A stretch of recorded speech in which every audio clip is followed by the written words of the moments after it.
Textile ગાર્મેન્ટમાં Manchester ગણાતા એવા ગુજરાતના ઉદ્યોગોને વેગ આપવા માટે સતત પ્રયાસો થઈ રહ્યા છે. ગુજરાતનો ગાર્મેન્ટ ઉદ્યોગ દેશ વિદેશમાં પ્રચલિત છે. વેપારને વેગ આપવા માટે the Gujarat garment manufacturers association દ્વારા ગાંધીનગરમાં હેલિપેડ એક્ઝિબિશન સેન્ટર ખાતે 39માં ટ્રેડ ફેરનું આયોજન કરવામાં આવ્યું હતું. ઉદ્યોગકારો સાતમ આઠમ, રક્ષાબંધન, નવરાત્રી, દિવાળી, અન્ય તહેવારો ઉપરાંત વિન્ટર કલેક્શન તથા લગ્નની સિઝન અને ફેશન તેમજ નવી ટેકનોલોજી સાથે સજ્જ બની વેપારને વેગ આપવા માટે આતુર છે. આ ફેરમાં પ્રથમ દિવસે 10,000થી વધારે લોકોએ મુલાકાત લીધી હતી. 39માં GGMA નેશનલ ગાર્મેન્ટ ફેરમાં 1,000થી વધુ બ્રાન્ડ્સની ઉપસ્થિતિ રહી. આ સાથે આ વર્ષે નવા ઉદ્યોગ સાહસિક, નવા વેપારીઓ અને નવા સ્ટાર્ટઅપ્સ પણ ભાગ લઈ રહ્યા છે. મારું નામ વિજય પુરોહિત છે. હું ધી ગુજરાત ગાર્મેન્ટ મેન્યુફેક્ચર એસોસિએશનનો GGMAનો પ્રમુખ છું. 39 વર્ષથી ચાલુ છે એના વિશે શું કહેશો? આ 39મો ફેર છે, એટલે 39 યર નહીં પણ 39મો ફેર છે. આવી રીતના 38 પહેલાં થઈ ચૂક્યા છે, 39મો ફેર છે અને ઘણા વર્ષોથી કમસે કમ 25-30 વર્ષ થઈ ગયા, 30 વર્ષ ઉપર થઈ ગયા છે એસોસિએશનને ફોર્મ થઈ.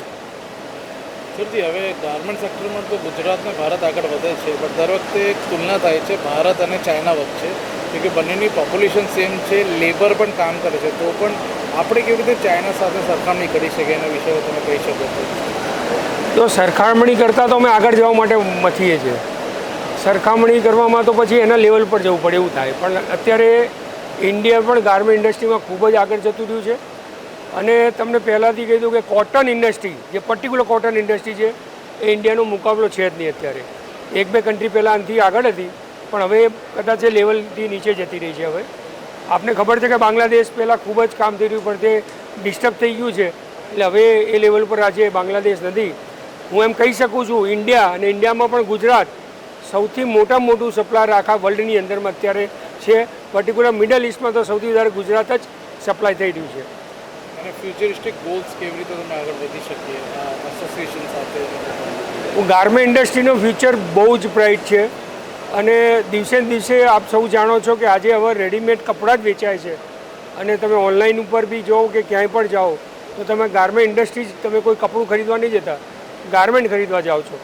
એટલે ગાર્મેન્ટ ઇન્ડસ્ટ્રીનું તો ભવિષ્ય ખૂબ જ ઉજળું છે અને વર્લ્ડના દરેક મોટા આઉટલેટ અને રિટેલ ચેઇન સ્ટોરો મોટા એ બધા આજે ઇન્ડિયામાં આવવા માટે થનગની રહ્યા છે. કેન્દ્ર ચૌહાણ, જેટનું લાઇફસ્ટાઇલ ઇન્ડિયા લિમિટેડ. આજે ત્યારે 39મો ગાર્મેન્ટ ફેરનો આજે શુભારંભ થઈ રહ્યો છે. ત્યારે જેમ અમદાવાદનો માન્ચેસ્ટર કહેવાય કાપડનું, ભારતભરમાંથી અહીં દરેક જે લોકો પોતે રેડીમેડ કપડાં વેચે છે તે સૌ 3 દિવસ અહીંયા આવશે, પોતાના સિઝનનું પ્લાનિંગ કરશે અને આજે અહીંયા 300થી વધુ સ્ટોર લાગેલા છે, જે મેં વિઝિટ પણ હમણાં કરા 12-15 સ્ટોર. ખૂબ સરસ પ્રોડક્ટ બનાવી રહ્યા છે અને હું ચોક્કસ એમ કહી શકીશ કે અહીંના જે કંઈ એક્ઝિબિશન્સ પાર્ટિસિપેટ થયા છે તેમણે ખૂબ સારી જહેમત ઉઠાવી અને નવી સિઝનના સુંદર ગાર્મેન્ટ બનાવ્યા છે. આનો બધો શ્રેય હું વિજયભાઈ પુરોહિત અર્પણભાઈ શાહને આપીશ, કારણ કે 39 વર્ષથી સતત આને સફળતાપૂર્વક ચલાવવું એ ખૂબ મહત્ત્વનું કામ છે. અને આજે હું જોઈ રહ્યો છું કે દર વર્ષે અહીં 30,000થી વધુ લોકો અહીંયા મુલાકાત લે છે. એનો અમને ખૂબ ગર્વ છે.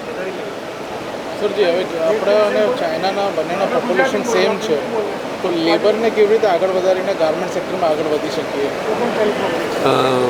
સાચું કહું તો મેન્યુફેક્ચરિંગ હબ ચાઇના, તમે જે વાત કરી બાંગ્લાદેશ, ત્યાં આગળ જેને કહેવાય ને કે લો કાયદા જે છે એ મતલબ એ ટાઈપના છે કે પ્રોડક્શન કેપેસિટી કોઈ પણ યુનિટ અહીં કરતાં દોડી હોય છે. એટલે અહીં ધારો કે કોઈ એક ફેક્ટરી રોજના 5,000 શર્ટ બનાવતી હોય તો ત્યાં સેમ ફેક્ટરી હોય તો હું માનું કે 8,000થી 10,000 શર્ટ બનાવે. ત્યાં ટેકનોલોજી તેમજ લોકોનું ડેડિકેશન એટલું બધું હોય છે. એટલે મેઇન પાવરનું જે મેન્ટાલિટી છે ત્યાં આગળ સરકારનો ખૂબ સપોર્ટ છે અને એના હિસાબે એ લોકો ગાર્મેન્ટમાં આપણાથી ઘણા જ આગળ છે.